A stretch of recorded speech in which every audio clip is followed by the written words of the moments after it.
Hoy quiero invitarte a mirar una escena muy conocida en la Biblia, pero vista ahora desde una perspectiva diferente. Una escena que a primera vista puede parecer a veces dura, incluso violenta. Los querubines en la entrada del huerto. Una espada encendida que se mueve en todas direcciones. Y el ser humano fuera del Edén. Y la pregunta inevitable es, ¿está Dios expulsando al hombre con violencia? ¿Será que Dios los echó utilizando fuerza, utilizando fuego para alejarlos de su presencia?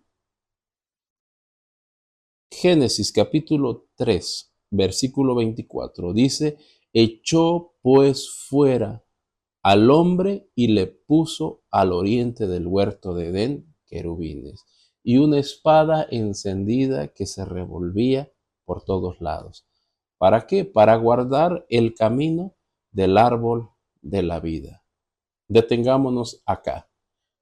Si solamente leemos este texto superficialmente, parece una escena de juicio inmediato. Juicio inmediato. Pero si observamos con atención, el texto es más profundo de lo que parece. Primero, la expresión. Echó fuera al hombre. Echó fuera al hombre. La palabra ahí, echar fuera, es garash.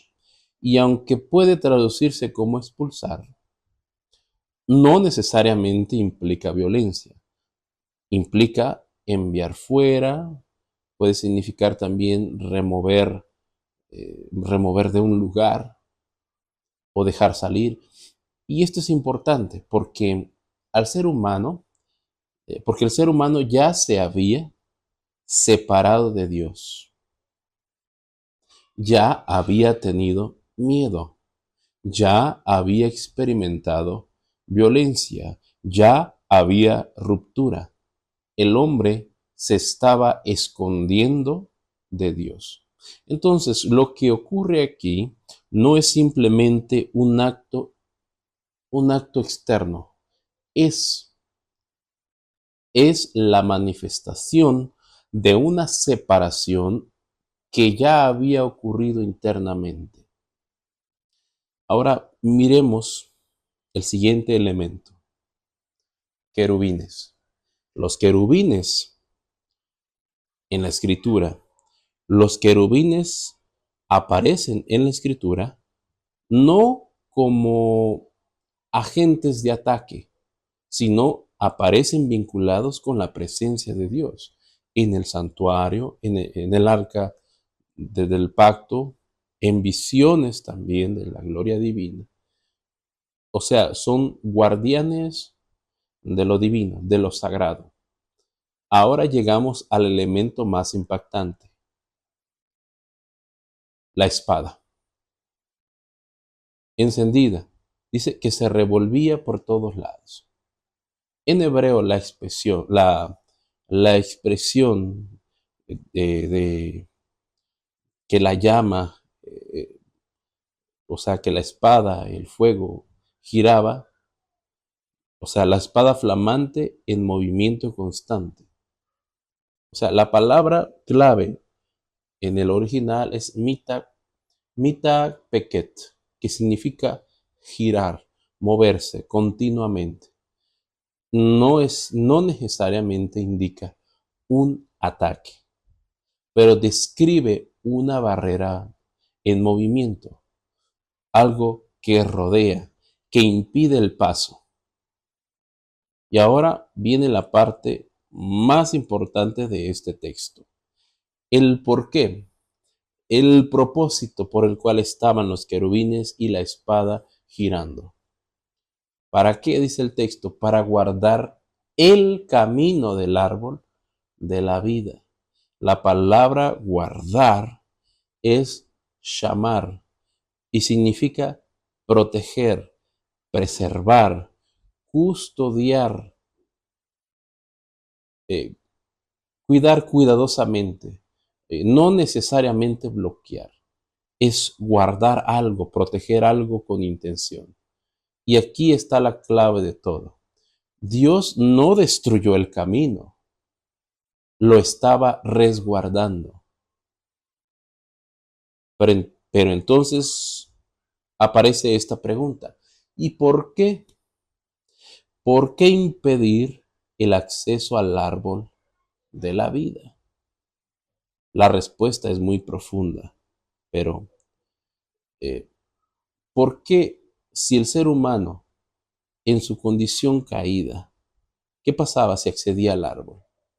Viviría para siempre, pero en una condición no del propósito de Dios, sino en una condición de muerte. Y aquí conectamos con algo que vimos en un video pasado. Cuando Dios dijo, ciertamente morirás, no estaba hablando de un instante, no estaba hablando de que ocurriría en un momento.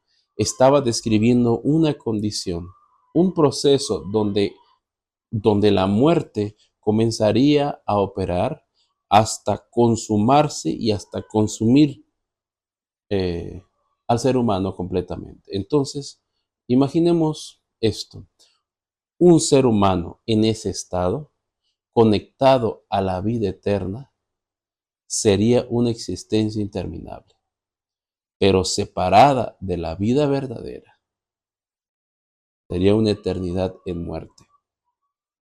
Y eso, dentro del gobierno de Dios, no es amor. Por eso el acceso fue restringido, no como un castigo, sino una protección, tanto del árbol como del ser humano. Y esto no es una idea aislada. En más de una cita, Elena G. de White dijo que si el hombre hubiese comido del árbol de la vida después de su caída, habría vivido para siempre como un pecador. O también dice algo como si le impidió al hombre el acceso al árbol de la vida para que no perpetuara su vida de miseria y pecado. Y observa esto con cuidado. No es una actitud de destruir, es una actitud de Dios de misericordia. Dios no está alejando al ser humano de la vida, más bien está evitando que viva eternamente en una condición de muerte.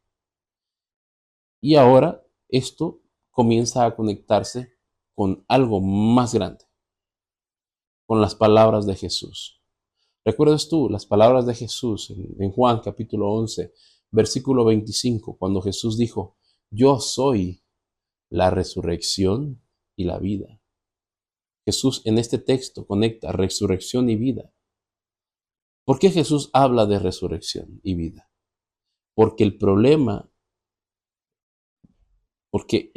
del ser humano no es solo morir, es estar en una condición de muerte. Y si esa condición se volvía permanente o constante, no habría solución.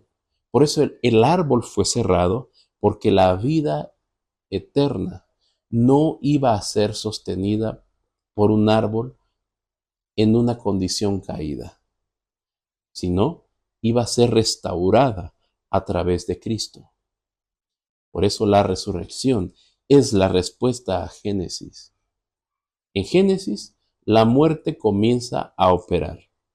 En Cristo, la muerte es vencida. Y no parcialmente, sino completamente. Y ahora, analiza esto.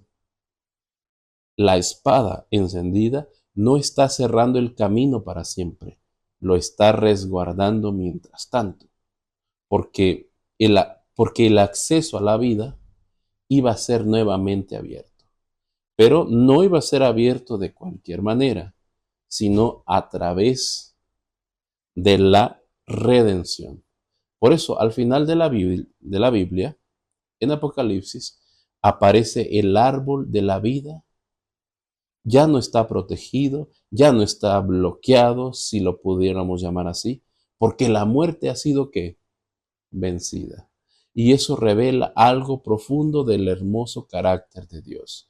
Dios nunca quiso alejar al ser humano de la vida. Lo que hizo fue impedir que viviera eternamente en una condición de muerte. Y Dios abre un camino para que pudiera vivir eternamente en vida verdadera. Por eso Jesús es el camino. Por eso los querubines no son un símbolo de cierre, son un símbolo, son en realidad un recordatorio de que el camino no fue destruido, sino que fue guardado hasta que la vida pudiera ser restaurada. Por eso la Escritura dice que Dios los sacó del huerto, no porque dejara de amarlos, sino porque en ese estado, permanecer allí significaba perder para siempre la posibilidad de una vida verdadera. Y esa restauración, esa redención tiene su nombre. Y el nombre es Jesús. Él dijo, yo soy la resurrección y la vida.